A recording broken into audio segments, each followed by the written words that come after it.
What is good, everyone? OG over here from Player Essence, and welcome to another PE News. Today, we have some interesting information from Splatoon 2 cheaters on the rise, to Megaman 11 getting a listed release date, to Ninokuni 2, the sales on the PlayStation 4 in addition to the franchise sales. But before we jump into that, guys, I do have a new promotion going on the channel to increase some of the activity and circulation of the videos. I will be giving away a $5 eShop card anytime one of my videos reaches 1,000 likes. So we get enough views for us to get those amount of likes. In my opinion, we get 3,000, 4,000, 5,000, sometimes even higher in terms of the views. But I think some of you guys just forget to hit that like button, especially if you enjoy the daily content that I'm bringing to you guys. So every single time we get 1,000 likes on any video, a $5 eShop card will be given away. So make sure you hit that like button, guys, and let's keep it rolling and let's get the videos in circulation. Thank you guys for your support, and let's go ahead and get right into the topics. And we are starting off with Splatoon 2 cheaters. So Splatoon 2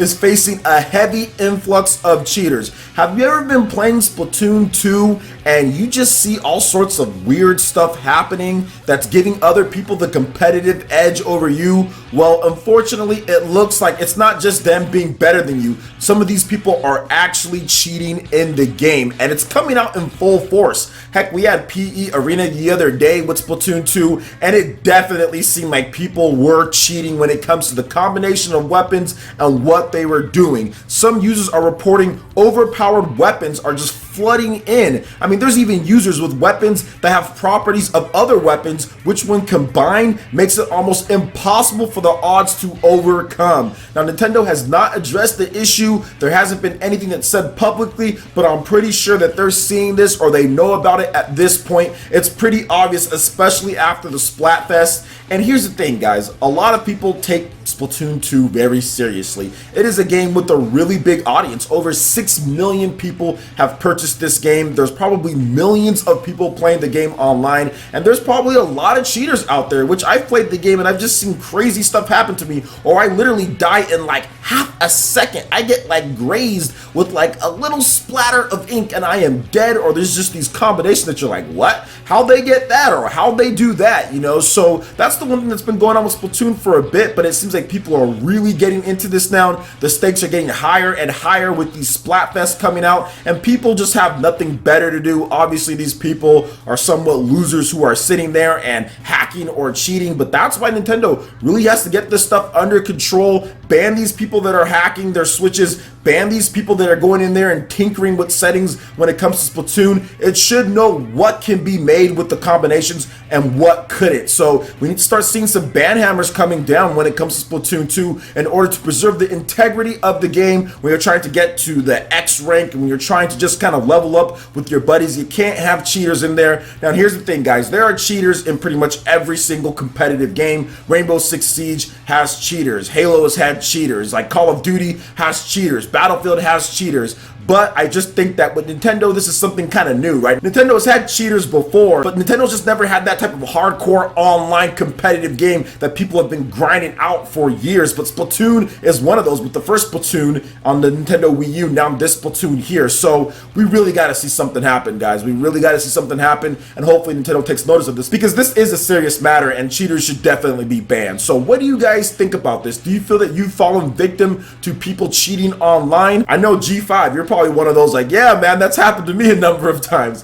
Let me know your thoughts about this in the comment section below. Alright, now moving into the next topic here. Megaman 11 is listed for an October 3rd release on the Singapore PlayStation Store. Plus, there's also some new information that's going to be in this game. So the Singapore PlayStation Store has gone up with a listing for Mega Man 11, which includes an October 3rd release date and a description of new information that we did not know. So here's the description, guys. Mega Man is back. The newest entry in the iconic series blends classic challenging 2D platforming action with a fresh look. The stunning new visual style refreshes the series' iconic colorfulness, combining hand-drawn environments and detailed 3D character models.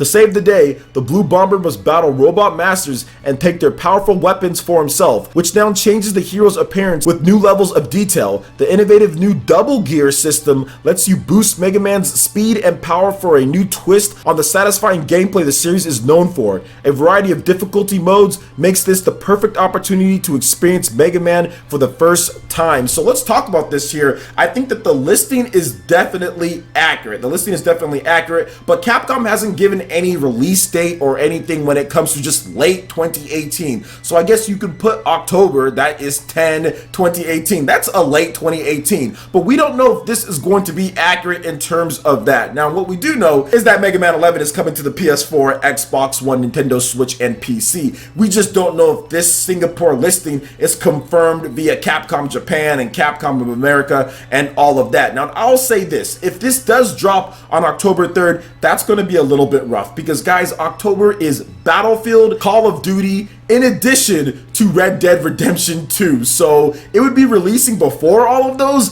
but still, that's a packed month. I would hope that they could adjust that to maybe November or so, or maybe even before then, but really, there's no way out when it comes to this. November is always risky because you never know what's going down with Nintendo and stuff like that. Then October, that's October. And really, that's all you have, right? I mean, you can do September, you could, but September is packed too, and December, that's after Christmas. You don't want to launch after Christmas with this type of game, so they're kind of in no man's land with Mega Man 11, but I do feel that even if they do drop it on October 3rd, I still feel that there are enough people who are Mega Man fans that maybe aren't interested in those other games that will pick this one up. Now, it's the tweeners, the people who don't necessarily buy too many different things, but occasionally buy a Mega Man game or something like that. They might miss this one out and just buy whatever else, Battlefield or Call of Duty, but I think there's still going to be a number of people who aren't interested in those games, despite what everyone wants to tell you. Not everyone wants to go out there and buy Call of Duty. Not everyone's going to go out there and buy Battlefield or Red Dead Redemption. So I still feel that even if it did drop on October 3rd, I think it'd still have a chance. I know I'm more interested in Mega Man 11 than any of those three games, and I'm pretty sure there's other people like myself as well. So what do you guys think about this potential listing for Mega Man 11 on the Nintendo Switch and other platforms as well? Does October 3rd work for you? Do you feel that it should be earlier or later? Let me know your thoughts in the comment section below. All right, now moving on to the final topic here. We've got Ninokuni 2 Revenant Kingdom sales and shipments. Those have topped 900,000 units, Bandai Namco and Level 5 has announced. So the series shipments have also topped 2.8 million units. Additionally, Level 5 released Ninokuni 2 Revenant Kingdom, the original soundtrack featuring 31 background songs from the game composed by Joe Hisashi on June 6th for 3,300 yen in Japan. First print copies will include a sticker, random inclusion from 2 types. Ninokuni 2 Revenant Kingdom launched on the PlayStation 4 and the PC worldwide on March 24th. So this is interesting because they just hit 900,000 units sold from March. So quite a number of months to kind of reach those sales. Definitely not bad at all, and I'm pretty sure they're excited about that for a Level 5 game. Pretty much near full price or right at full price for each of those copies being sold. So definitely money coming into Bandai Namco and Level 5. I do feel that considering that the PlayStation 4 fan base and that the PC fan base, in terms of just the sheer number of systems to sell to, with the 75 million, almost 80 million plus with PlayStation 4, maybe you cut that down a little bit with repeat buyers when it comes to special editions and PS4 Pros and all of that. But then also the huge Steam audience and PC audience that the game only did 900,000 units for how good of a quality this game is. Whereas you have a game like Xenoblade Chronicles 2, for example, which sold over 1 million units in about a month, less than a month actually. From December 1st to the end of December, it sold over 1 million units. So I think that kind of tells you where the people are going when it comes to RPGs and what Level 5 and a lot of these studios need to start understanding. Now, I get it, Ninokuni 2, that's been in development for a long time, well before the Switch even had a dev kit. The deal was with Bandai Namco and with Sony and with them to produce this for PS4 and PC only. But I feel going forward, looking at these numbers here, especially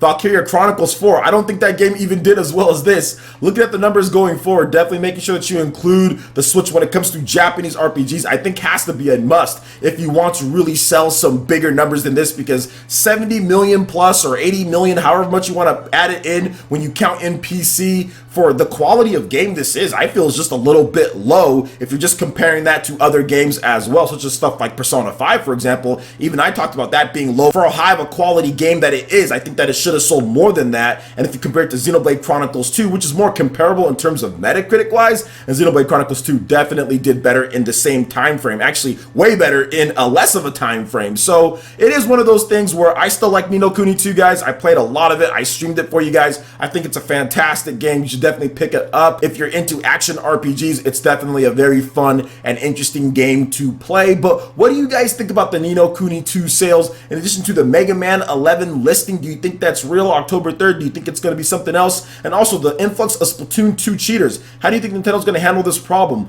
Let me know your thoughts in the comment section below. All right, Ninja, that wraps it up for this video here. Go ahead and check out the links in the description below. We got Facebook and Twitter. Go ahead and give us a like and a follow on our social media. Really helps to spread the content of Player Essence across the internet in addition to YouTube. Also, make sure you check out our Patreon, Twitch, and YouTube live gaming pages and consider supporting Player Essence. When you do so, it gets you access to all sorts of cool benefits, perks, rewards, and emotes via YouTube sponsorship. So check out the link in the description below and consider supporting Player Essence right here on YouTube. Hit that like button if you did like this video. Lets me know you guys want more content like this going forward in the future. And subscribe to Player Essence for the latest RPG, Japanese, and Nintendo gaming news. Thank you so much for watching, and we'll catch you, Ninja, for the next video.